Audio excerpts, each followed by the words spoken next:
Bueno, buenas tardes. Bienvenido a la tercera y última mesa de ponencias de este seminario, que va a estar compuesta por ponencias de Silvia López, de Sergio Vega y de Rodrigo Castellano. Vamos a empezar con una ponencia de Silvia López denominada Más allá de la razón, goce y dominación. Silvia López es catedrática en el Carleton College de Minnesota, en Estados Unidos, donde enseña literatura y cultura latinoamericana.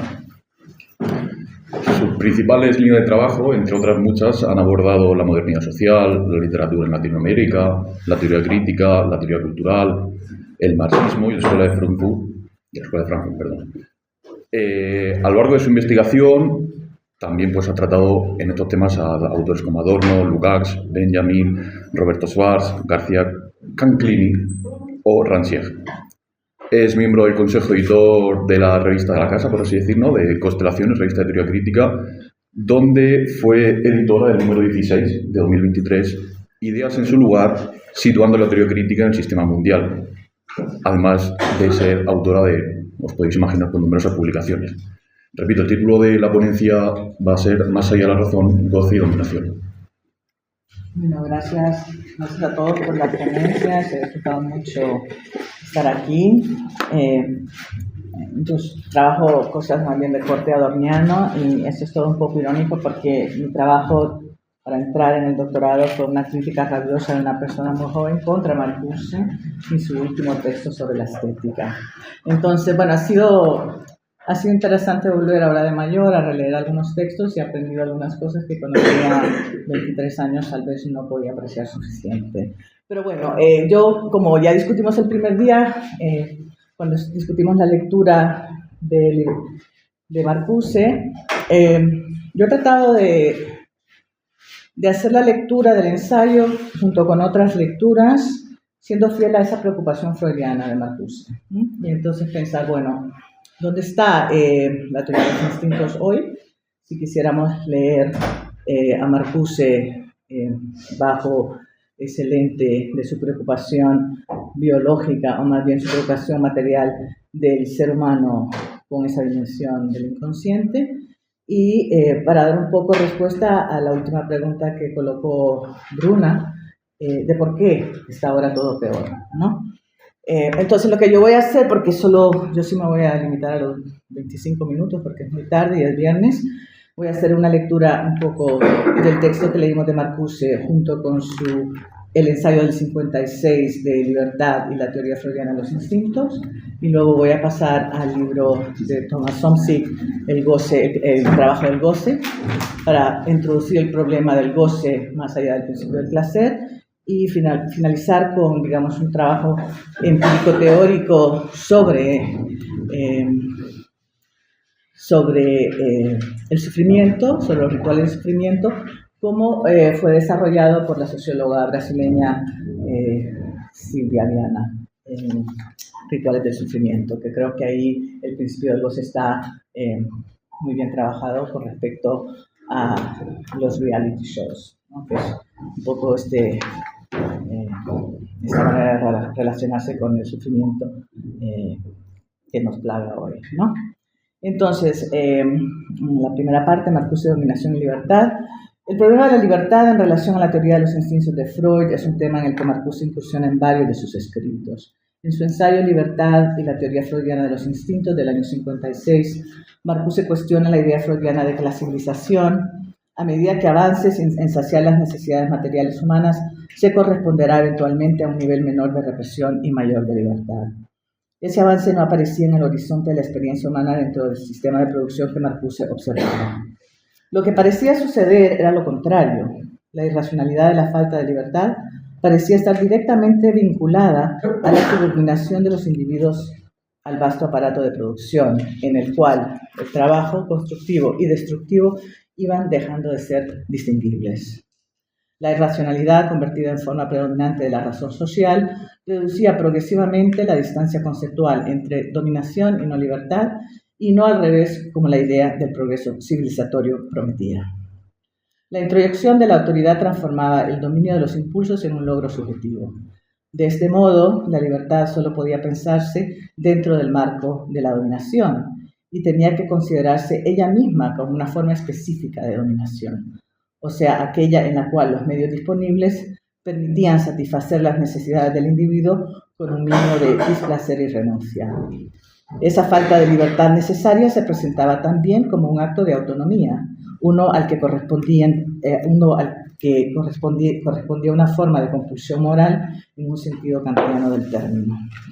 Esto no podía ser de otra forma, ya que la dominación parecía constituir la lógica interna del desarrollo de la civilización. En ese ensayo, Marcuse articula una crítica radical a las sociedades avanzadas y a los mecanismos mediante los cuales estas mantienen la dominación a través de formas internalizadas de represión. La posibilidad de emancipación, según Marcuse, requeriría de un fundamento biológico, ya discutimos esto bastante, pero creo que a lo que se refiere es a un cuerpo material, que recuperara la dimensión utópica, entendida no como fantasía, sino como potencialidad material bloqueada por la organización social existente. La cuestión central consistiría en determinar cómo satisfacer las necesidades humanas sin producir autodaño ni perpetuar los dispositivos represivos que han moldeado la subjetividad moderna.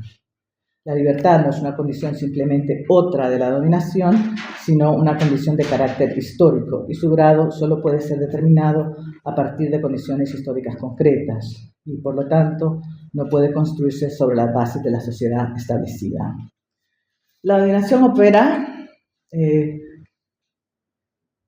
mediante la conformación de una segunda naturaleza, un conjunto de patrones instintivos y perceptivos internalizados que reproducen la contrarrevolución en el nivel de la vida pulsional. El aparato de represión, que incluye formas de trabajo, consumo, percepción y deseo, determina la experiencia misma de la realidad.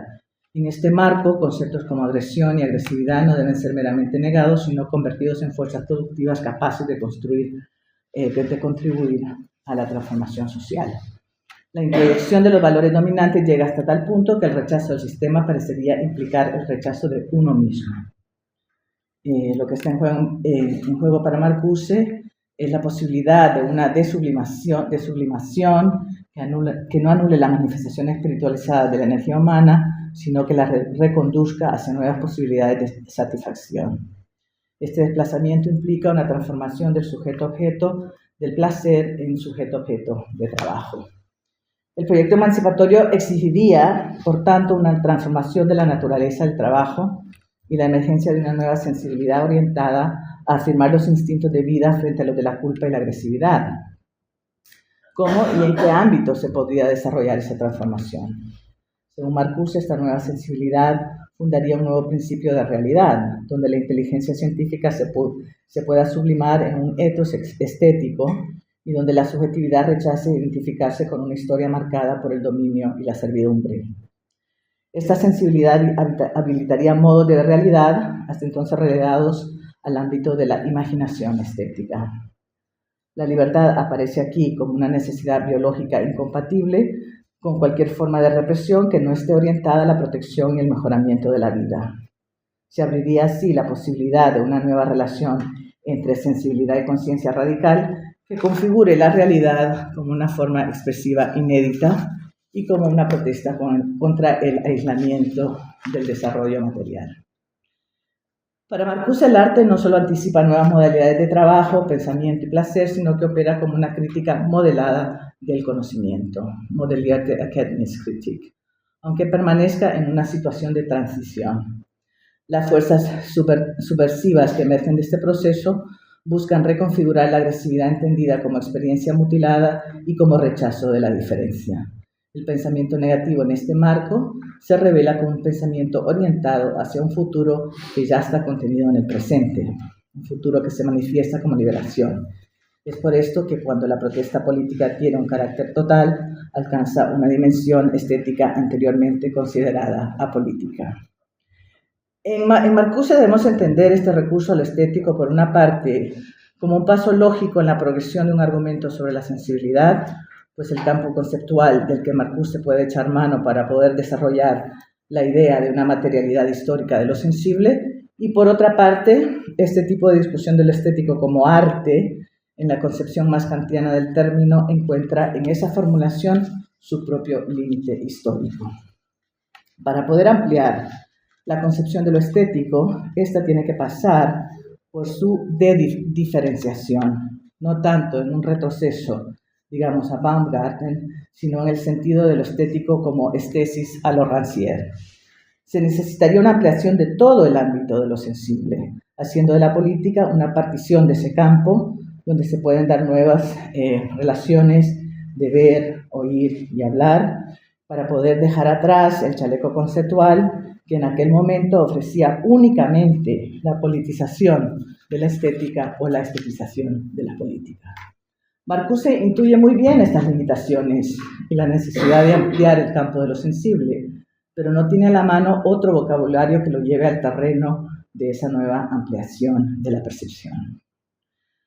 Marcuse se mantiene hasta el final de su producción intelectual en una concepción tradicional de la estética del arte, incluso cada vez más tradicional, culminando en su texto de 1977, La dimensión estética hacia una crítica de la estética marxista, en donde defiende la autonomía artística, y cito, en virtud exclusivamente de su forma, porque protesta las relaciones sociales y las trasciende. Fin de cita. El refugio en el arte reafirma una esfera diferenciada, o sea que continúa diferenciada Marcuse, que contradice la misma necesidad de su disolución para la creación de una nueva sensibilidad. Bien. El problema de un nuevo sujeto-objeto del trabajo también requiere de un tercer término más allá del principio del placer. La pulsión de muerte a la que se enfrentó Freud al final de su vida requiere de una historización que pase de la teoría de instintos a los mecanismos que permiten la persistencia de entender la dominación como una relación entre capitalismo, subjetividad y pulsión mediada por el goce. Si ustedes recuerdan, en Más allá del placer, el dilema al que Freud se enfrenta al final de su producción intelectual es, bueno, ¿por qué hay una pulsión de muerte? ¿Por qué los sujetos sufren? O sea, ¿qué es lo que está sucediendo? Ese es el final de Freud y creo que hay que retomar esa pregunta y tratar de ver cómo estamos ahora más allá de la experiencia del placer en un entorno del capital. Entonces el trabajo del goce es lo que domina y constituye nuestra subjetividad. Entonces en esta parte me voy a basar un poco en el trabajo del filósofo esloveno Samo Tomšič, de su libro El trabajo del goce. Tomšič identifica el malestar cultural freudiano con el malestar propio del capitalismo. Y en el trabajo del goce actualiza y complica la problemática marcusiana que hemos estado discutiendo en estos últimos 2 días. Proponiendo que la acumulación capitalista implica una sugestión objetiva y subjetiva a mandatos que excluyen la satisfacción y la paz. La introducción del goce como concepto historizado más allá del placer abren una vía para explorar por qué la libertad solamente existe dentro de la dominación. El modo inconsciente del goce, corporal pero no natural, se encuentra codeterminado por la lógica capitalista de producción, que convierte el goce en un elemento de explotación. Las plataformas digitales se presentan como entornos privilegiados para la satisfacción ininterrumpida de la agresividad, lo que contribuye a reforzar un modo de goce históricamente producido por el capitalismo. Este régimen finge liberar el potencial creativo de la pulsión, pero en realidad lo reabsorbe en la pulsión de autovaloración, siguiendo una lógica de sublimación represiva que convierte la energía pulsional en objeto de explotación global. Jean Lacan había apuntado que todo discurso es un discurso del goce, pues todo lazo social incluye un excedente que habilita formas de explotación libidinal. Freud, por su parte, mostró que la represión separa el yo del ello, mientras que el imperativo del goce preserva una continuidad entre el ello y el superyo. La intervención analítica para ambos no consiste en proponer un saber positivo sobre la salida de la economía libidinal, sino en trabajar sobre las resistencias para modificar la constelación de fuerzas que sostienen la represión. Esta labor implica convertir la resistencia en trabajo de sublimación en el sentido freudiano de donde era ello, yo debo advenir. La crítica, según Tomšič, debe disolver la alianza entre saber y normalidad, o sea, la alianza que sostiene la producción de valor como criterio absoluto. La economía libidinal del capitalismo convierte el plus de goce en plusvalía. En contraste, la política de la sublimación permitiría orientar la pulsión hacia formas de elaboración que favorezcan el desarrollo libre de cada individuo. Construir un lazo libidinal no explotador requiere romper la asociación entre la pulsión y los imperativos capitalistas, lo que abre la posibilidad de que la pulsión opere como fuerza de cura en lugar de ser un instrumento de explotación. En ese sentido, no existe una subjetivación revolucionaria previa, sino una subjetividad dañada y explotada. La tarea política consistiría en organizar esta subjetividad sintomática mediante la creación de vínculos no explotadores. El comunismo, según Tomczyk, no debe ser entendido como un estado futuro ni como un ideal regulativo, sino como un movimiento real que transforma el estado existente de las cosas. Se trata en consecuencia de una política y de un proceso de trabajo elaborativo dirigido a reelaborar la organización capitalista del trabajo y a resistir la totalidad del sistema. Entonces, el capitalismo aparece como el nombre contemporáneo del malestar cultural. La negatividad compartida constituye al sujeto y la crítica debe partir de una deconstrucción de la identidad del yo para avanzar una teoría materialista de la subjetividad. Solo así es posible abrir un horizonte emancipatorio que vincule la transformación pulsional, la reorganización del trabajo y la construcción de nuevas formas de vida. La socióloga Silvia Viana, que escribió un libro clásico en la sociología brasileña titulado Rituales del Sufrimiento, que creo que no está traducido al castellano, explora un poco el problema de los reality shows y esta pulsión del goce, ¿no? Ella no lo hace en el vocabulario del goce, pero tiene todas las intuiciones y el aparato conceptual para analizar estos rituales de sufrimiento, ¿no? La relación placer-sufrimiento se ritualiza en las sociedades actuales, haciendo del sacrificio una finalidad en sí misma, como producto directo de la actividad social y no simplemente como un efecto derivado de la adaptación individual necesaria como lo era para Freud. El contenido de la cultura del trabajo se expresa en la demostración constante de un estado de disponibilidad, de competencia y de una audacia orientada hacia la alta productividad. En dicho universo se exporta un sentimiento de desesperación hacia otros círculos sociales, generando perfiles de endeudamiento. Bajo la forma ideológica del emprendimiento, cada sujeto es concebido como su propia compañía. Yo, SADCB. Subyacente a esta dimensión psicológica se encuentra una realidad minuciosamente administrada que sumerge al individuo en la relatividad de la vida capitalista. La exhibición del sufrimiento opera como un sello de validación del sujeto. La supervivencia se vuelve un fenómeno culturizado, ritualizado y alienado, transformando la contingencia de la vida en un debate permanente acerca de quién es más fuerte o más competitivo. Así, el individuo se instrumentaliza a sí mismo y es el goce el que sostiene esa economía de autoexplotación. Si en la vida burguesa la represión constituye el mecanismo cultural central, en la era del emprendimiento predomina el imperativo de exhibirlo todo, en Facebook, en TikTok, etc. Los reality shows, objeto de la teorización de Silvia Viana en su libro Rituales del Sufrimiento, encarnan esta lógica. El individuo se sacrifica para demostrar que es capaz. El sacrificio en este marco opera conjuntamente con la realidad del azar y la precariedad. La ley del programa Big Brother es la eliminación. Más que un juego de vencedor y vencidos, es un juego en que todos los demás pierden. Por eso los índices de mayor audiencia fueron los días de la eliminación por parte del público.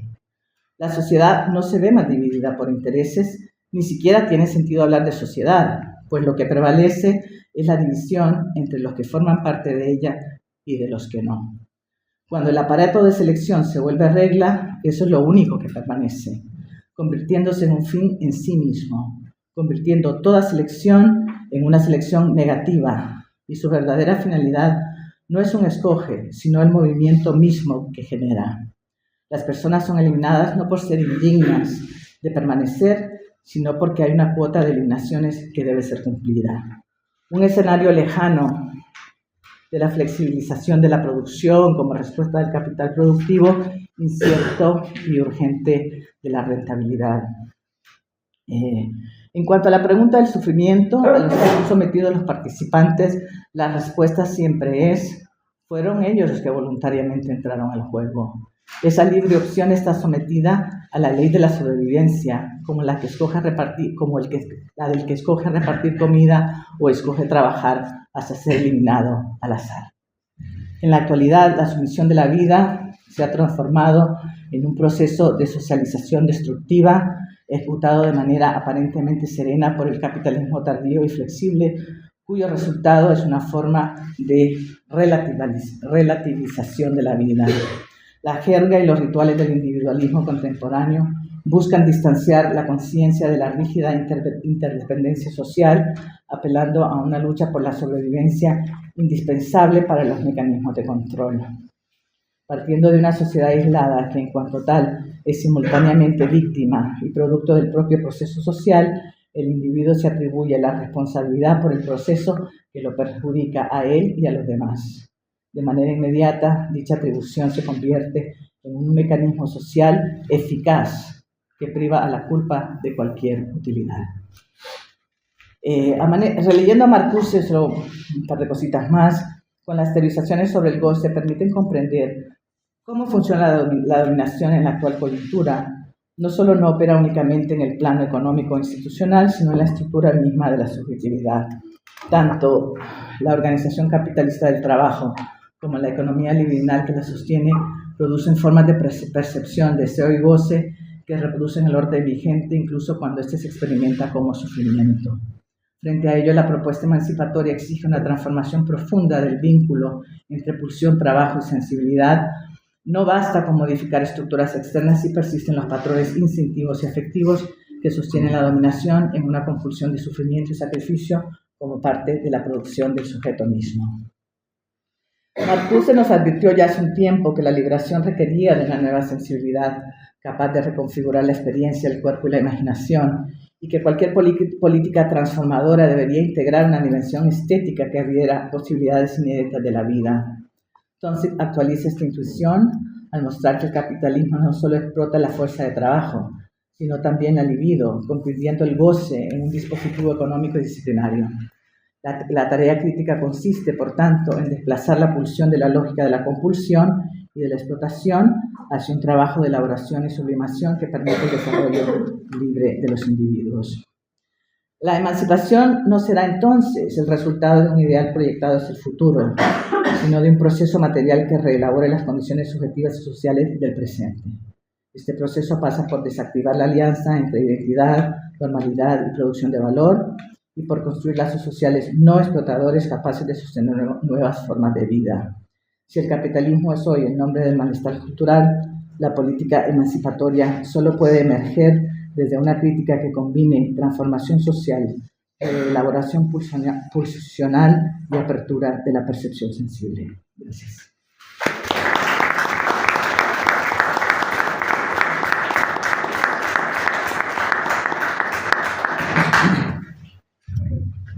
Gracias por tu ponencia, Silvia. Recordad que al final de la ponencia de los tres participantes tendremos un espacio para preguntas, consultas, debate. Antes vamos con la ponencia de Sergio Vega, que es doctor en Filosofía por la Universidad de Madrid. Se doctoró con la tesis Elementos para una teoría crítica del trabajo, experiencia, sufrimiento y formas de daño, defendida en julio de 2025, siendo además investigador predoctoral en esta misma universidad. Su trabajo se centra sobre todo en el análisis del trabajo en el capitalismo neoliberal, incorporando herramientas del psicoanálisis y de la teoría crítica. Es autor de varias publicaciones, entre las que vamos a destacar trabajos como La experiencia del trabajo en el neoliberalismo, Competencia, intensificación y cambios en la conversión del sufrimiento, o trabajos como Democratizar el trabajo para radicalizar la democracia, este último en colaboración con Emmanuel Renaud. El título de su ponencia va a ser La pulsión es amoral, los usos del psicoanálisis y el legado de Marcuse. Muchas gracias. Una puntualización. La segunda publicación es una traducción, no es una coautoría, no he escrito eso. Es una traducción de un texto de Emmanuel que me honra haber traducido, pero no lo he escrito yo.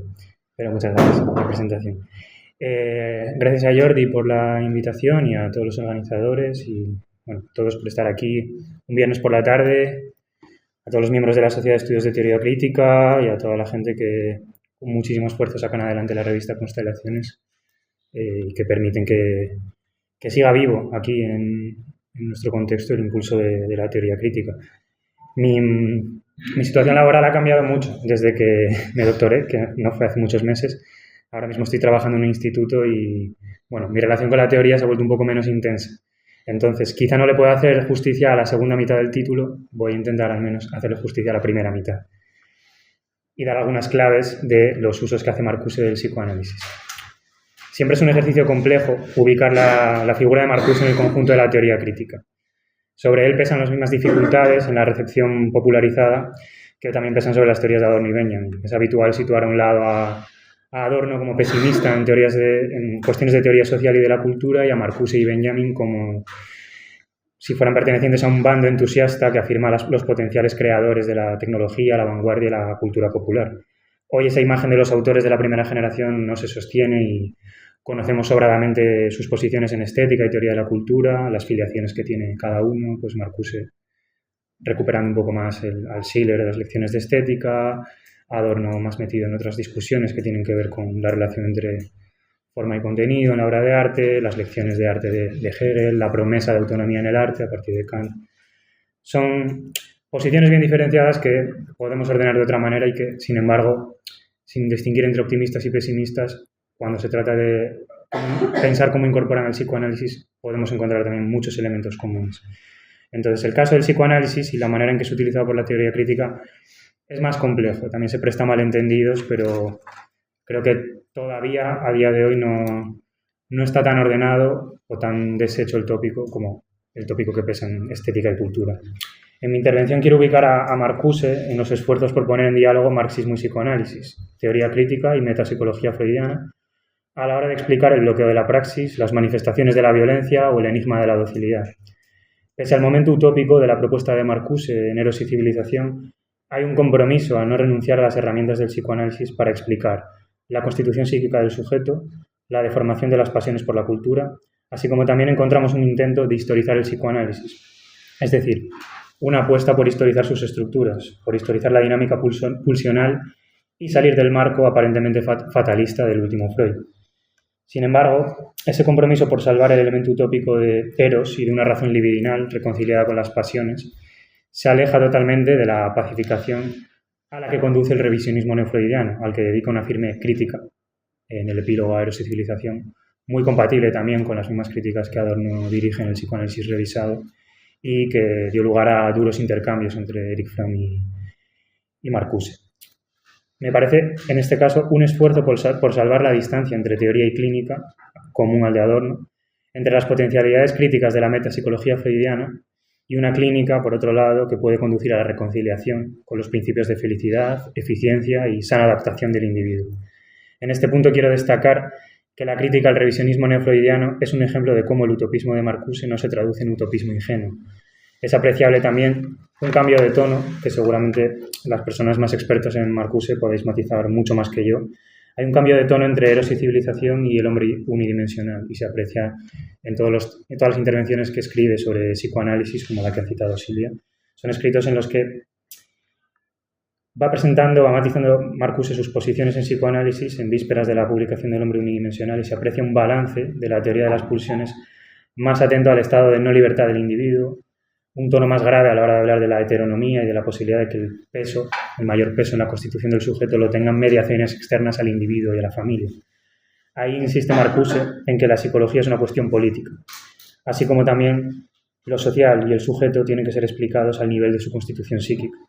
No obstante, lanza la misma advertencia que Adorno en los escritos sociológicos. Existe un riesgo de reduccionismo, un riesgo de reducir el hecho social a conflicto puramente psíquico y, paralelamente, un riesgo de reducir lo psíquico a factores externos, es decir, el riesgo de sociologizar exhaustivamente toda explicación del sujeto, por ejemplo. En este sentido, yo he trabajado muy cerca, por ejemplo, los textos de la filósofa Claire Payés, que ha trabajado en filosofía, teoría crítica, psicoanálisis, antropología, y hace lo que considero un balance muy adecuado del peso de lo que ella llama el determinante de exterioridad, de la mano de Norbert Elias, que es la dificultad de articular lo psíquico y lo social en la teoría. Es decir, la dificultad de escribir acerca de lo psíquico y de lo social al tiempo que se respeta la causalidad psíquica interna. Es decir, hay un problema si nos desembarazamos rápidamente, como hace el revisionismo neofreudiano, la psicología del yo, la psicología de la personalidad o la reducción del marco freudiano a la teoría de las relaciones de objeto, muy presente en la teoría del reconocimiento también. Hay un problema si nos desembarazamos rápidamente del marco neurótico clásico en Freud. El problema termina siendo evacuar toda referencia al potencial de agresión, a la violencia, en definitiva, todo lo referente a la pulsión de muerte. Marcuse no elude el problema de la violencia y el potencial de agresión, pero lo historiza. Su planteamiento en Eros y civilización del plus de represión que necesita el capitalismo nos permite plantear un exceso de violencia y de crueldad, pero también cabe dudar de que ese exceso sirva exclusivamente a los fines de la reproducción social. Es decir, hay momentos en los que la teoría de Marcuse es un poco más mecánica en este punto. Ese plus de represión sirve a un modelo un poco más rígido de reproducción social, mientras que quizá la manera en la que se plantea la constitución del sujeto en dialéctica de la ilustración, que también conocéis todos los que estáis aquí, tiene más que ver con plantear un plus de crueldad que no tiene unos fines, que no se traduce en fines de reproducción social inmediatos, que tiene un elemento de irracionalidad y también elementos de racionalidad. Ahí es donde Adorno y Horkheimer entienden, por ejemplo, el prejuicio como descarga de la maldad reprimida, la exteriorización de una violencia social que ha sido violencia social interiorizada previamente. Es decir, hay elementos comunes entre el planteamiento de la constitución psíquica del sujeto y de sus cicatrices, entre Adorno, Horkheimer y Marcuse, pero también algunas diferencias. Como mínimo, podemos plantear que Marcuse hace un esfuerzo por rescatar lo más importante de la pulsión en la metapsicología freudiana, que tiene que ver también con algo, en lo esencial, con lo que ha dicho Silvia, que la referencia a lo biológico en esa obra es una referencia a un cuerpo material, frente a una reducción del cuerpo, por ejemplo, a discurso. En este caso, la pulsión se plantea como un exceso, como una tensión que requiere descarga y sortear los menores obstáculos para su satisfacción, como un concepto límite entre lo biológico y lo cultural, entre lo psíquico y lo somático, también como una fuerza indeterminada que hace que los mecanismos de defensa sean ambiguos, aunque Freud hable más de procesos de defensa en algunos casos que en mecanismos, que quien sistematiza el concepto de mecanismos sabemos que son sus continuadores, como Anna Freud. Además de la represión, los mecanismos de defensa aparecen en la metapsicología freudiana como el correlato psíquico de una necesidad somática, es decir, como la necesidad de evitar el displacer. La satisfacción de la pulsión y la huida del sufrimiento limitan el papel del yo como instancia reguladora y perfilan el inconsciente y la dinámica pulsional como un automatismo que actúa a espaldas del sujeto. En este punto, la pulsión se muestra como una fuerza ciega, amoral y egoísta. ¿Por qué importa esto? Si entendemos que la pulsión es una fuerza antisocial, con la que todo intento de transformación tiene que habérselas, principalmente por dos motivos. Porque las defensas psíquicas pueden volverse patológicas y porque la tendencia amoral y antisocial de la pulsión nos presenta un problema político de primer nivel. La exigencia de satisfacción de la pulsión puede convertir al sujeto en un pequeño tirano, por muy cargado de buenas intenciones que esté. Ahí, las dificultades de la resistencia o de la transformación política son tanto interiores como exteriores. Christophe de Jurs, con quien sabéis que he trabajado de cerca, en uno de sus últimos libros traza un balance, en el que recurre mucho a Marcuse también, de la necesidad del psicoanálisis para pensar el ejercicio de la democracia o podemos pensar de la resistencia política en general, de la organización colectiva. Y lo plantea en los siguientes términos, cito: la práctica de la democracia exige que cada individuo luche consigo mismo. Esto es, que luche contra las tendencias egoístas que residen en la pulsión. Aquí hay dos planteamientos clave a partir de Marcuse. La necesidad de tomar como referencia un modelo biológico de Freud que no agote tampoco todas las aplicaciones del psicoanálisis o que no las reduzca a lo biológico. Pero hay una apuesta arriesgada y valiente en Eros y civilización de rescatar un Freud, un psicoanálisis que tiene una referencia biológica. Es decir, entender la metapsicología como correlato psíquico de afecciones de base somática. Una brecha que ni la psicología ni las ciencias de la época podían todavía suturar. Tampoco es que podamos hacerlo hoy. Y sin embargo, ese esfuerzo es coherente con el proyecto clásico de la metapsicología freudiana. Frente a posibles interpretaciones más culturalistas o lingüísticas del psicoanálisis, Marcuse aborda también a ese Freud más biológico y ahí, por ejemplo, otros continuadores del psicoanálisis, en la estela de Lacan, por ejemplo, así que poco sospechosos de no considerar alternativas más centradas en el discurso, como pueden ser Paul Laurent Assun, exponen que la clave de la epistemología freudiana siempre fue aspirar a hacer ciencia de lo psíquico, una investigación que tendría un correlato biológico somático, cuyas incógnitas algún día el psicoanálisis podría despejar. En segundo lugar, en esta transición o cambio de tono entre eros y civilización y el hombre unidimensional, hay otro peso, otro acento puesto en las mediaciones externas, en los espacios de socialización ajenos a la familia y que residen más en el trabajo, en los medios de comunicación, en un ideal impuesto desde fuera que influye en las vías de formación del individuo. El sujeto de la sociedad administrada, podríamos decir, aparece marcado por la heteronomía y por la impotencia, a la manera de Adorno, pero también como un sujeto abocado a hacer uso de un pensamiento prestado. Se plantea como un individuo que ha perdido todo resquicio de autonomía crítica. El valor del uso que hace Marcuse del psicoanálisis reside también en la distancia histórica que nos separa de ese lenguaje, que invita a preguntarnos por el declive histórico del psicoanálisis.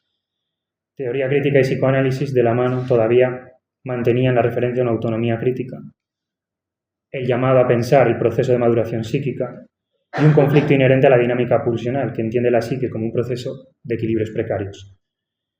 El historiador del psicoanálisis Elizaretsky, muy conocido aquí también, llama la atención sobre un cambio de lenguaje político en los movimientos del siglo XX. Llama la atención sobre la pérdida de referencias a un ego fuerte que pueda resistir las inercias sociales o las presiones de grupo, la pérdida de una metáfora de profundidad a la hora de hacer teoría del sujeto.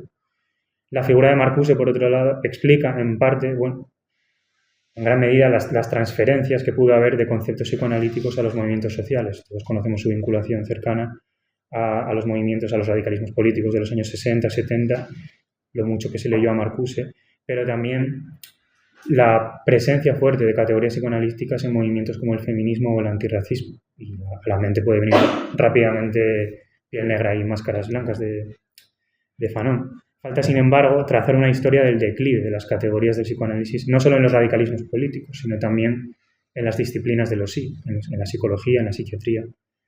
La pérdida de referentes conceptuales del psicoanálisis corresponde, a mi juicio, a un aplanamiento de lo mental, a un empobrecimiento de nuestra comprensión de lo psíquico. Algo que en el entorno de la teoría crítica ha enfatizado muchísimo, por ejemplo, Vladimir Zafadle, pero también desde los estudios Foucaultianos Nicolas Rose, cuando reconstruye la historia de la psicología como una ciencia del gobierno. La vigencia de Marcuse, en este caso, se hace patente en la necesidad que tenemos del psicoanálisis como herramienta explicativa, que viene a llenar dos vacíos analíticos. Por un lado, hay algunos referentes conceptuales sobre el trabajo en el psicoanálisis, pero no pasan de ser etimológicos. Trabajo del sueño, trabajo del sujeto. Pero no hay una mirada atenta a la economía política, por así decirlo. Por otro lado, en el marxismo es conocido que también hay una reticencia a incorporar explicaciones psicoanalíticas, una reticencia a hablar del sujeto. Y llama la atención porque no dejan de ser las dos grandes corrientes que en el siglo XX han hablado de la heteronomía del sujeto en términos de compulsión o de necesidad ciega con la que se imponen las relaciones sociales. Tenemos la necesidad de llenar ese vacío y el diálogo entre teoría crítica y psicoanálisis fue el primer paso. Marcuse advierte que el grado de integración del individuo amenaza la organización clásica de las instancias psíquicas. En textos ya posteriores a Eros y civilización, plantea que el yo no corresponde con el yo del psicoanálisis clásico.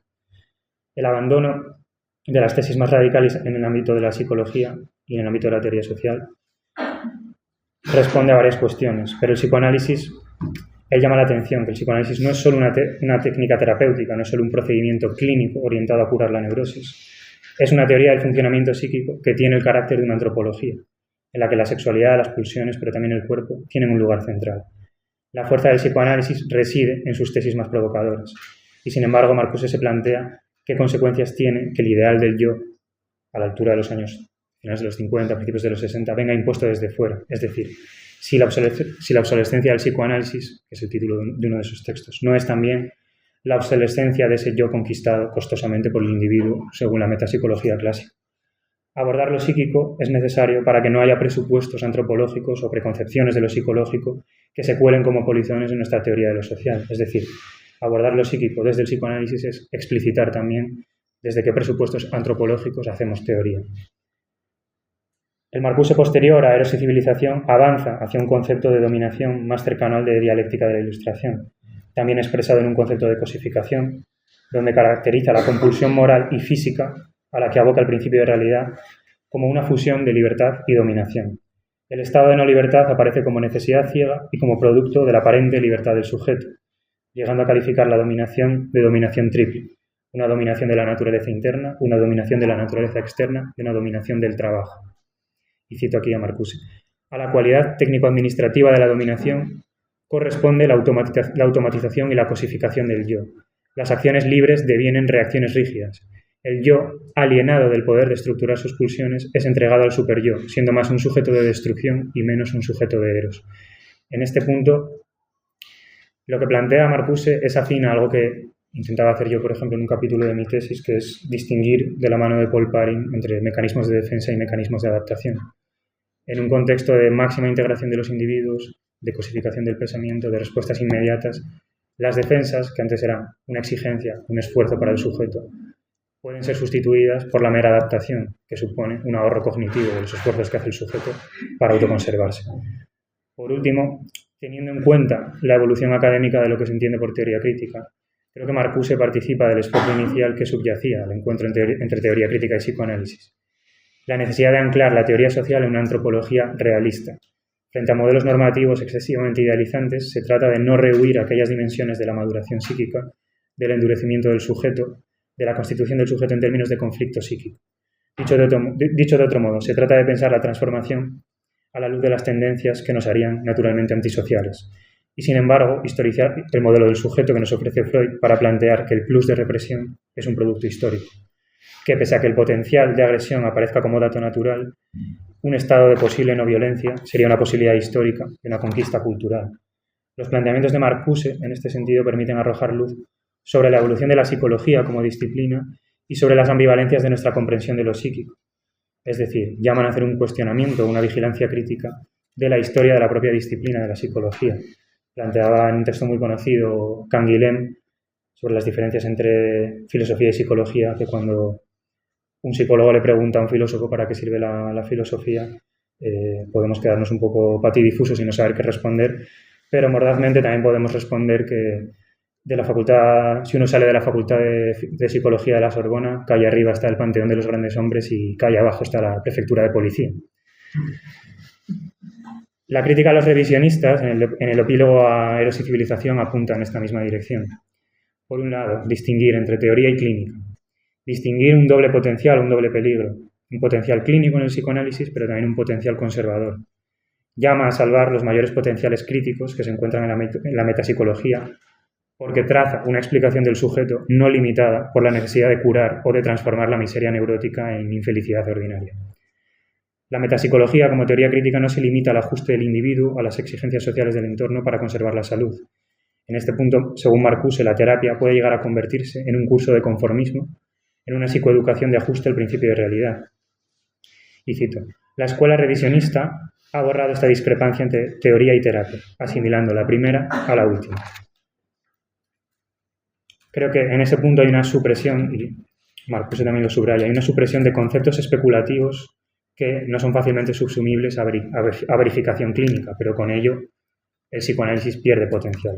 Ahí, reducir la psicología al yo consciente es llevar la teoría a una situación pre-freudiana, y así lo califica Marcuse. Es decir, esto es denominado como una declinación de la teoría o como una renuncia a hacer teoría en las escuelas revisionistas, con el peligro de reducir la salud mental a éxito adaptativo.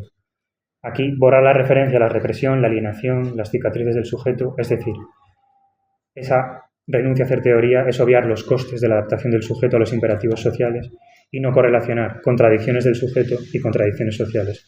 Supone, en definitiva, eliminar la tensión entre la salud y la enfermedad, entre la normalidad patológica y la libertad. Y cierro aquí. Muchas gracias.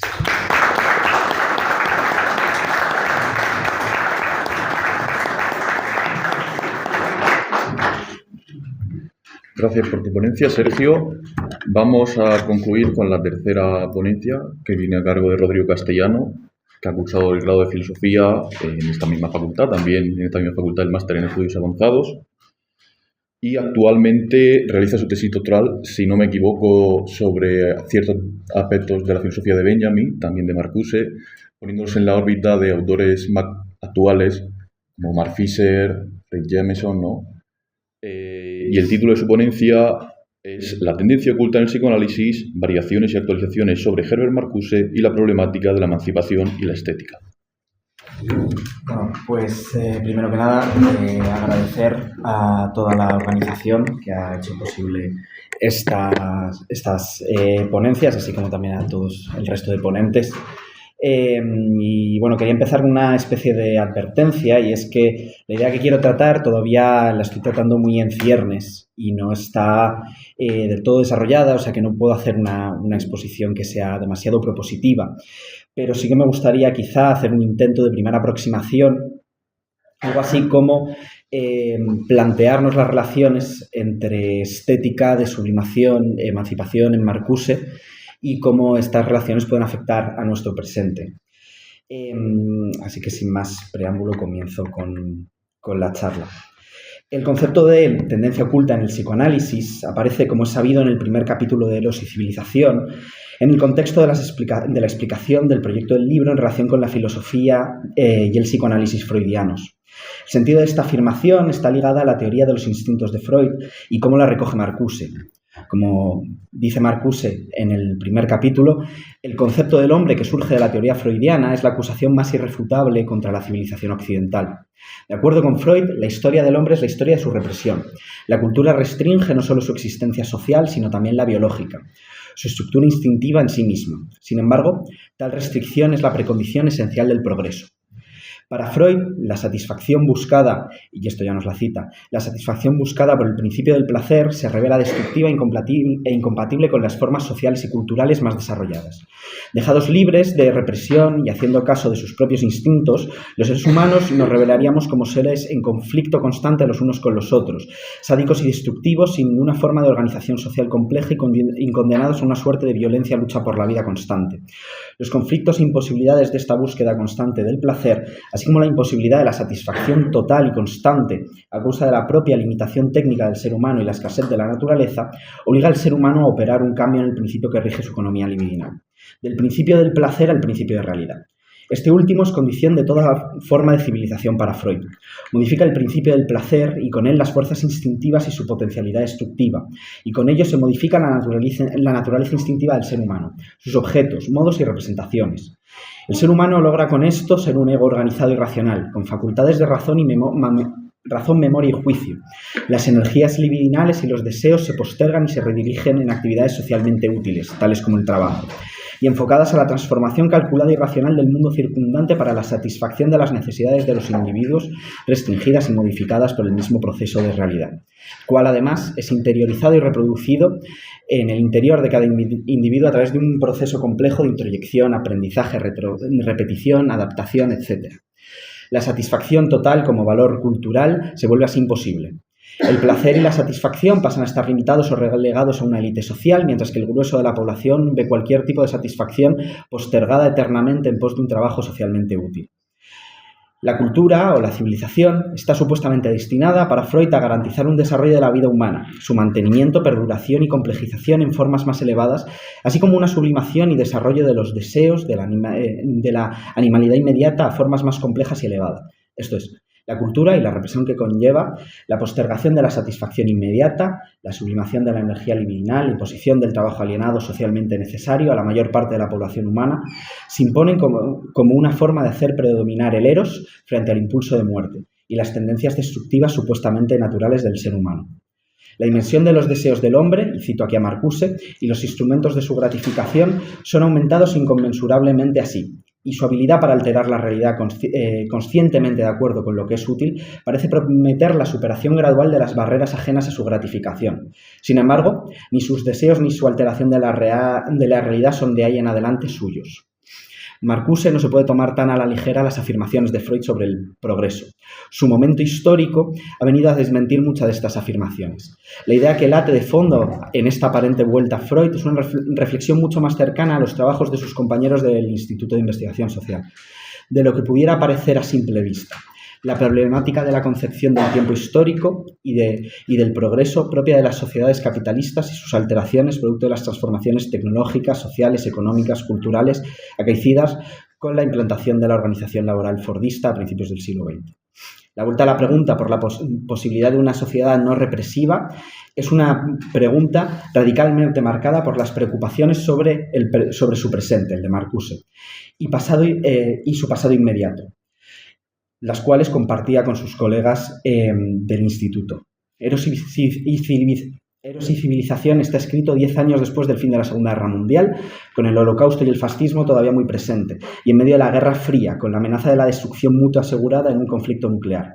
Está escrito en la transición entre el fascismo y la generalización de ese mundo administrado que describen en Dialéctica de la Ilustración Adorno y Horkheimer. Entre los horrores de la tecnociencia militar y genocida, desplegados en la matanza sistemática y racionalmente administrada de Auschwitz y la proeza científica e ingeniera de la bomba atómica, y los coches, las televisiones, los electrodomésticos, la comida precocinada, la producción masiva de medicamentos y el desarrollo del nivel general de vida que esa misma ciencia y técnica desarrollan y proveen y que comenzaban a plagar el mundo industrial avanzado. Para Marcuse, este progreso y desarrollo técnico es ambivalente. La instauración del principio de realidad, así como la sublimación de las energías libidinales, parece efectivamente haber posibilitado la aparición de la alta cultura, así como el principio de actuación, que sería la forma históricamente específica del principio de realidad capitalista, ha posibilitado el desarrollo de medios técnicos que son capaces, potencialmente, de subvertir los propios valores que les han hecho desarrollarse. La capacidad para automatizar el trabajo, cubrir las necesidades de todos y liberarnos de esa tradicional barrera última que se esgrimía contra la posibilidad de la sociedad no emancipada, a saber, la idea de su imposibilidad debido a la escasez sustancial de recursos y de las capacidades para moldearlos y distribuirlos de acuerdo a las necesidades de todos, y por lo tanto también la defensa del trabajo alienado. Este es el sentido que tendría la idea en Marcuse del final de la utopía. Sin embargo, este desarrollo de los medios técnicos no solo representa una oportunidad, sino también un grave peligro. La intensificación del progreso parece estar ligada con la intensificación de la falta de libertad. A lo largo de todo el mundo de la civilización industrial, la dominación del hombre por el hombre está aumentando en dimensión y eficacia. Es una cita de Eros y civilización. Y dice más adelante en el mismo libro, otra cita, mientras más cercana está la posibilidad de liberar al individuo de las restricciones justificadas en otra época por la escasez y la falta de madurez, mayor es la necesidad de mantener y extremar estas restricciones para que no se disuelva el orden de dominación establecido. La civilización tiene que defenderse a sí misma del fantasma de un mundo que puede ser libre. Fin de la cita. La concepción del principio de realidad represivo de Marcuse, y Eduardo Altman lo apuntó ayer, no se reduce ni a lo históricamente específico del capitalismo. En este sentido, tendríamos que hablar solo del principio de actuación, no de, en general, el principio de realidad represivo como lo hace Marcuse, ni tampoco una mera hipótesis represiva. No es que la represión sea impuesta siempre y meramente desde fuera, sino que configura nuestra propia subjetividad, nuestra propia experiencia, expectativas, formas de entender y relacionarnos entre nosotros y con el mundo, nuestras propias formas instintivas y pulsionales, además también de las biológicas. En este sentido, quizás sea una noción con la que se puede hacer una analogía con el fetichismo y la mistificación de Marx, y quizá en más de un sentido. No es tanto que este principio de realidad nos oprime y reprima en un sentido burdo, como esta idea de simplemente una constante negación de los deseos, ¿no?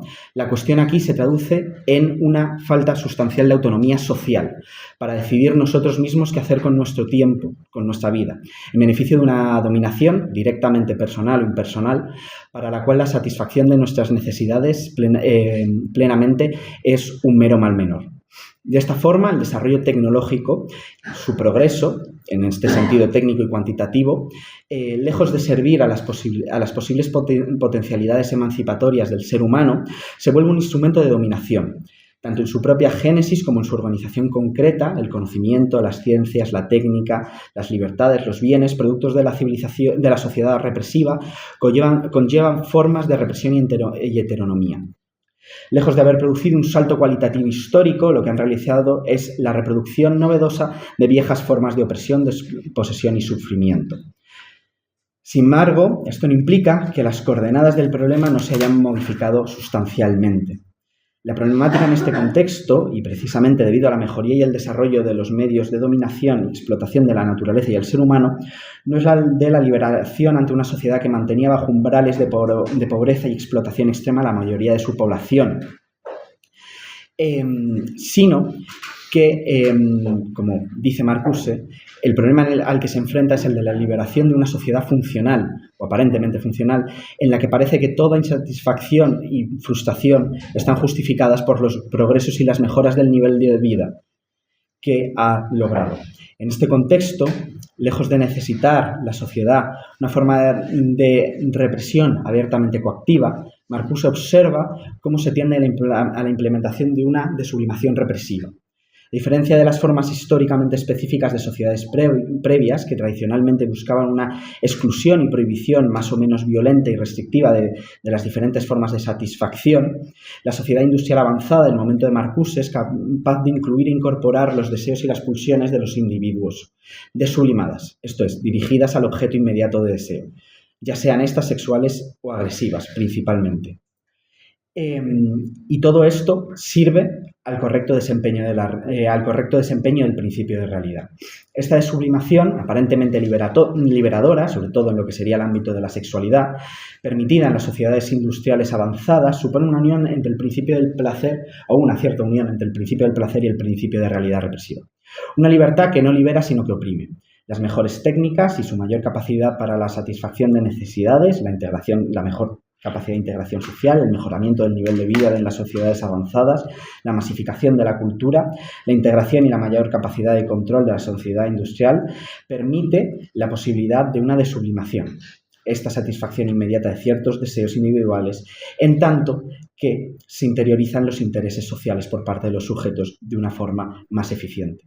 Se puede sexualizar y exhibir el cuerpo en el trabajo, en el tiempo de consumo, en la publicidad, etc., en la medida en la que se vuelve esta sexualidad una suerte de valor de mercado y se pliega al principio de actuación. Lejos de que esta liberación de la sexualidad logre una trascendencia erótica de los valores del trabajo duro, la necesidad de ganarse la vida, la productividad, etc., que rigen las sociedades capitalistas, esta desublimación permite que el cuerpo siga siendo un instrumento de trabajo a la par que pueda exhibir sus caracteres sexuales. Con esto se produce, por un lado, una reducción de la sexualidad a lo meramente genital, dificultando la erotización de otros elementos que puedan suponer un desafío al principio de realidad. Y por otro, en tanto que el sexo se integra en las relaciones públicas y laborales, se hace susceptible de una satisfacción controlada que favorezca la productividad y el desarrollo de la sociedad. De esta forma, las mejores de las condiciones de vida y la posibilidad de una satisfacción parcial y reducida eliminan, en buena medida, las contradicciones que fomentaban la conciencia de la necesidad de la liberación. Surge, por el contrario, una frágil conciencia feliz, que no necesita de la liberación. De esta forma, ¿cómo podríamos modificar aquello que es lo único que conoce el individuo y que ha conformado profundamente su sensibilidad, sus formas de relacionarse con el mundo, consigo mismo y con otros individuos? ¿Cómo podríamos modificar el principio de realidad? ¿Cómo generar y mostrar que, aun cuando este principio de realidad parece funcionar bien y progresar, no hay ningún tipo de libertad ni autonomía? ¿Cómo generar una necesidad de la liberación? Es aquí donde compadece la problemática de la tendencia oculta en el psicoanálisis. A pesar de las críticas que hace a las ideas de Freud sobre la represión necesaria y la escasez, Marcuse observa en los fundamentos de su teoría potencialidades liberadoras. Quizá la más clara es la atención del psicoanálisis a la memoria y al inconsciente, que sería donde quedan relegados los restos que sobreviven aún del principio del placer, en conjunción con la historización que hace Freud de la teoría de los instintos. Esta facultad de la memoria es precisamente lo que se refiere con la tendencia oculta en el psicoanálisis. De esta forma, la potencialidad política, al Marcuse no le interesa, quizá continuo, la potencialidad individual terapéutica, más que como resultado secundario de esta potencialidad política de la memoria, la potencialidad política de las ideas de Freud viene de esta centralidad del recuerdo de un estado social o individual previo a la implantación del principio de la realidad. El enfoque a un pasado no superado, sino que le impone al presente deudas y que se enfoca así hacia un futuro en un auténtico sentido del progreso. Sentido de cambio cualitativo, que conserva potencialidades traicionadas, esta memoria, de las que aún debemos dar cuenta en el presente, y que encierra la conciencia de la posibilidad de un estado de cosas radicalmente diferente, emancipado y no represivo. Podemos decir que en parte es sobre esta memoria que la idea de grandes rechazos se sostiene. No se trata, sin embargo, para Marcuse de anular todo principio de realidad y regresar a un primitivo estado de naturaleza. Para Marcuse, citando aquí a Adorno, el placer y el goce no son elementos que se encuentren en la naturaleza o que se encuentren en su máxima expresión y sin estar sometido a violencia y sufrimiento. Se trata, por el contrario, de la posibilidad de instaurar una sociedad cualitativamente diferente, un principio de realidad no represivo, la posibilidad de una sublimación no represiva. Estas potencialidades de la memoria así como la problemática de cómo poder movilizar una fuerza política revolucionaria sea capaz de romper con el continuo histórico del principio de realidad represivo, son las que Marcuse ve que se concentran y que custodian ciertas potencialidades revolucionarias y a partir de las cuales intenta construir una cierta proposición de acción política. El sentido concreto en el que Marcuse usa el término estética, y por lo que le interesa la cuestión de la estética como potencial revolucionaria, no es reductible a la producción artística y cultural sin más. Marcuse bebe aquí enormemente la filosofía clásica alemana de Kant y Schiller. Para Marcuse, la estética debe ser entendida como educación de la sensibilidad, es decir, como una forma de educar al cuerpo y a la subjetividad en unos valores, formas de comprender el mundo, de relacionarse con él, cualitativamente nuevos y que sean la negación concreta de los valores imperantes en el principio de actuación. Es aquí donde vemos la potencialidad emancipadora más clara de la estética en Marcuse, la de poder moldear y generar nuevas necesidades y deseos que sean trascendentes y no se conformen con las formas edulcoradas y falsas de satisfacción que nos ofrece la sociedad represiva. Que entiendan que toda forma de aparente satisfacción y libertad que pueda ofrecernos el principio de actuación son de antemano represivas y que puedan, en su crítica concreta a los valores que sostienen el principio de realidad, plantear unas necesidades vitales radicalmente nuevas, que se entiendan como ruptura cualitativa radical con la historia de represión del pasado. Por otro lado, la potencialidad revolucionaria de la estética para Marcuse también proviene de la noción de cultura y arte y la relación que estos guardan con el principio de realidad. Aunque las consideraciones específicas sobre la cultura van cambiando a lo largo de la obra de Marcuse, tal y como apunta Christine Resch en su artículo Cooptación y capacidad de resistencia, en el fondo de la reflexión sobre la cultura, en Marcuse late su carácter contradictorio. La cultura es a la vez algo afirmativo y trascendente a la propia sociedad. Las producciones culturales, especialmente aquellas que más le interesan a Marcuse, que son las de la alta cultura occidental y la de las vanguardias, tienen en ella, en cierta medida, esta contradicción de ser, a la par, adorno afirmativo y denuncia del orden de dominación y de una realidad mutilada y falsa. En tanto que la alta cultura se sostenía en una división represiva del trabajo manual e intelectual y era accesible solo para unos pocos, y tiene su origen en la renuncia y en la represión, es en este sentido producto de una sociedad represiva. Sin embargo, precisamente en virtud de esta distinción y en tanto que el arte como sublimación queda fuera de la esfera directa del principio de realidad o no completamente integrado, y por lo tanto se vuelve impotente y en gran parte mero adorno ideológico afirmativo de la realidad existente, la cultura también puede resguardar una potencialidad y una tensión irresoluble con el principio de la realidad, represivo. Es de esta tensión de donde proviene el poder cognoscitivo y trascendente del arte. Marcuse habla aquí de una alienación artística, una trascendencia consciente de la existencia alienada, como lo define en Hombre Unidimensional. Una alienación frente a la realidad y su intención de totalización que mantiene viva la contradicción y la conciencia de posibilidades y de promesas de mansión incumplidas, que mantiene viva la tensión entre lo real y lo posible. Un gran rechazo que se niega a conformarse con lo que es, con la realidad represiva, mutilada y no libre. Es en esta negatividad donde la cultura y el arte revelan su valor cognoscitivo, como he dicho. Su capacidad en su forma de demostrar y hacer hablar la realidad como lo que es, como algo mutilado y represivo. Sin embargo, como hemos mencionado, aunque la estética y la cultura contengan y mantengan estas posibilidades, su implementación y capacidad real para transformar el mundo se ven más dificultadas en la sociedad industrial avanzada, quizá que en otras, a causa precisamente de la unidimensionalidad, producto de la desublimación represiva y el desarrollo técnico. Aunque Marcuse, no por esto, abandona su proyecto de una suerte de educación estética. En tanto que la sociedad opulenta logra integrar a cada vez más personas en el ámbito del consumo, el ocio y la cultura se masifica, lo cual no es por parte de Marcuse una crítica a la democratización de la cultura, sino a la condición de esta. La cultura se integra cada vez más plenamente en el ámbito de la realidad social y con ello se pierde esa cualidad que le hacía ser aire de otros planetas, su capacidad crítica de trascendencia al orden social. Así, los valores culturales se reducen a mero medio de integración social y a ser una forma represiva y desublimada de realismo. Allí donde son presentados, producidos, vendidos, etc., los valores culturales imponen el ser al deber ser, el presente al futuro como posibilidad de ruptura radical con todo lo anterior. No dan lugar a la imaginación, sino a la reproducción de lo que ya es, de sus valores, sensibilidades, represiones, dominaciones y sufrimientos. Ahora quedaría la pregunta que yo creo que es más relevante y quizá a la que no tengo ningún tipo de respuesta, o al menos no una clara. ¿Tiene alguna potencialidad aún hoy emancipatoria la filosofía de Marcuse? ¿O acaso ha quedado invalidada en nuestro presente? Quizá la problemática a la que nos enfrentamos hoy no sea sino una continuación e intensificación cuantitativa de la problemática de la desublimación represiva y de la unidimensionalidad, que ha producido una serie de cambios cualitativos. Los análisis de Mark Fisher, de la situación política y cultural del presente dan quizá buena cuenta de ello.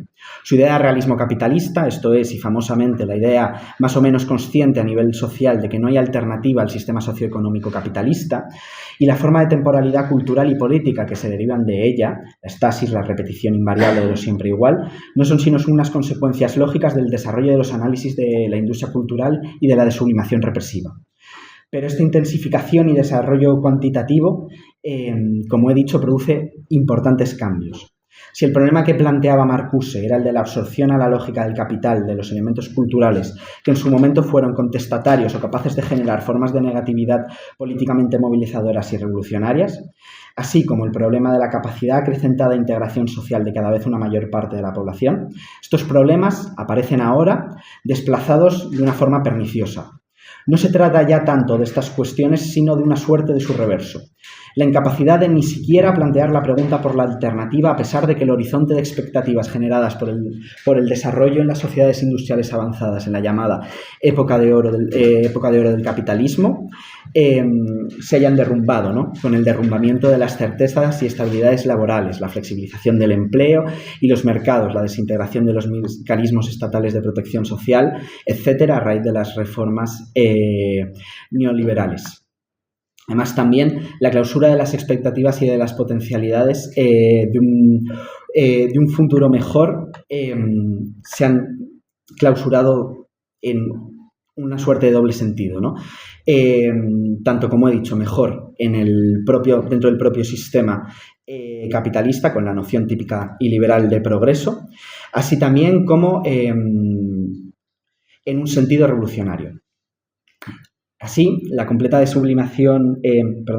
como la completa desublimación represiva en el ámbito cultural, una desublimación que con el ascenso cada vez más preponderante de movimientos políticos reaccionarios o abiertamente fascistas se vuelve hoy en día cada vez más claramente una desublimación agresiva y violenta, que produce cualquier expresión de negatividad velada o explícita, cualquier vanguardia o experimentación se ha vuelto completamente inofensiva y puede integrarse o está de mano integrada en el orden social existente. Las preocupaciones por las potencialidades revolucionarias o liberadoras del arte, o más ampliamente las preocupaciones y preguntas sobre la posibilidad de una emancipación social real, parece hoy una discusión anticuada y olvidada.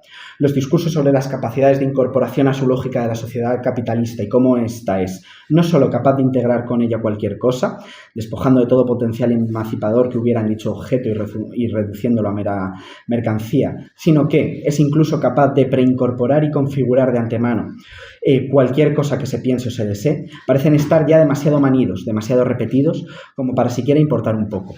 Las preocupaciones porque algo cualitativamente nuevo se puedan dar a nivel social y político parecen reducidas a una suerte de un vago utopismo ingenuo que no atiende a la realidad social, cultural, libidinal y antropológica del ser humano y que ha sido radicalmente desmentido por los hechos.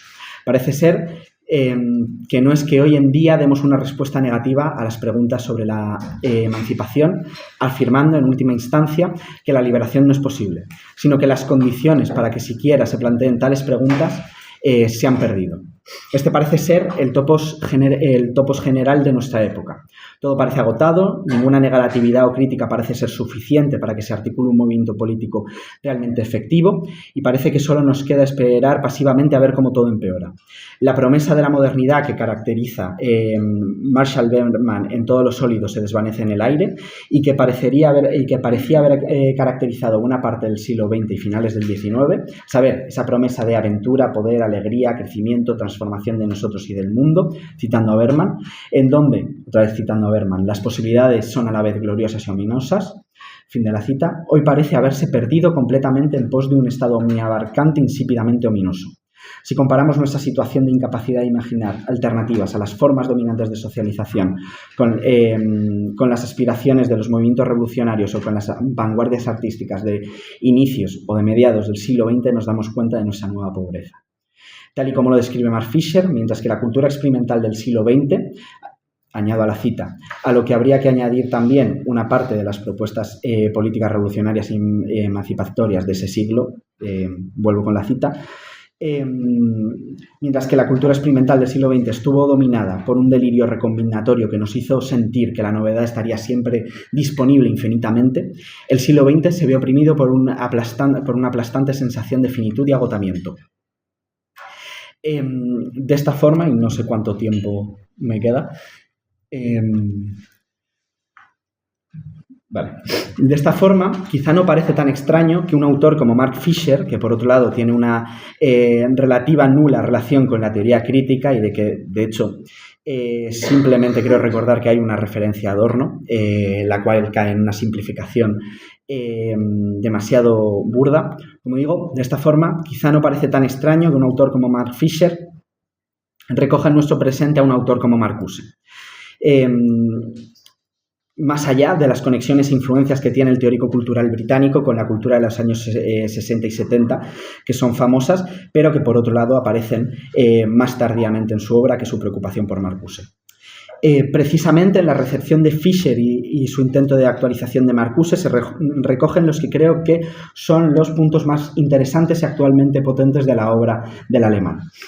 El interés de Fisher en Marcuse recae precisamente en su intención de negarse a dejar ir al fantasma del mundo que puede ser libre. Esto es, en tratar de no dejar que se desvanezcan en el estado actual de desarticulación política y realismo depresivo en sus acepciones más amplias, las potencialidades de la negatividad crítica y revolucionaria del gran rechazo de Marcuse. De esta forma, Fisher trata de volver a plantear una negatividad movilizadora. Lejos de la pretensión del capitalismo de presentarse como el único sistema socioeconómico posible, ya no solo económicamente meramente, sino también en una dimensión ontológica y antropológica, Fisher incide en esta idea de la historización de los instintos que está en cara a Marcuse. No se trata de que el capitalismo se adecúe plenamente a la naturaleza humana, sino que esta naturaleza es producida y está constreñida ya por las formas capitalistas y el principio de realidad represivo. Sin embargo, esto implica precisamente las posibilidades de modificación e intervención política y estética en los deseos y afectos. Fisher se niega a darle ese espacio de dominio libidinal al capitalismo y plantea que sigue siendo posible una incidencia en este sentido. La estrategia que despliega así Fisher es doble. Por un lado, busca una intervención estética y política que incida en la idea de los futuros perdidos y se niega a abandonarlos. Es decir, que se niega a abandonar y olvidar las posibilidades de emancipación que un día parecieron posibles e inminentes y que hoy parecen clausuradas como forma de luchar ante la imposición del ser sobre el deber ser. Por otro lado, y en gran medida ligado a lo anterior, Fisher también busca intervenir mediante una ingeniería libidinal, en el contexto de lo que sería una razón psicodélica, en este sentido de las reivindicaciones de la cultura y la contracultura psicodélica de los años 60 del fin del trabajo, que también permita incidir sobre el deseo. El objetivo de esta ingeniería sería precisamente el de poder generar un deseo productivo por una superación radical del capitalismo y sus categorías básicas, así como una superación radical de toda forma de opresión. Un deseo que no se conforme con las migajas dadas por el mercado y la producción capitalista como modo de control y represión social.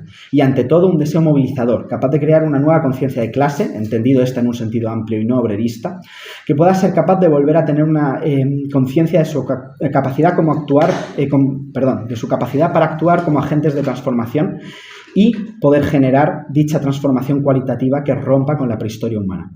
De esta forma, el proyecto estético-político en Fisher, a pesar de las discrepancias que pueda tener con Marcuse, sobre todo de cara a la noción y las potencialidades que otorgan cada uno a las formas culturales pop de los años 60 y 70, prolonga, en cierta manera, como digo, las ideas expresadas por Marcuse en los 60 sobre las potencialidades emancipatorias del arte. Su intervención cultural y filosófica busca precisamente no apresurarnos a catalogar las potencialidades un día percibidas como posible, como algo anticuado, cuando aún siguen doliendo como fracaso. Muchas gracias.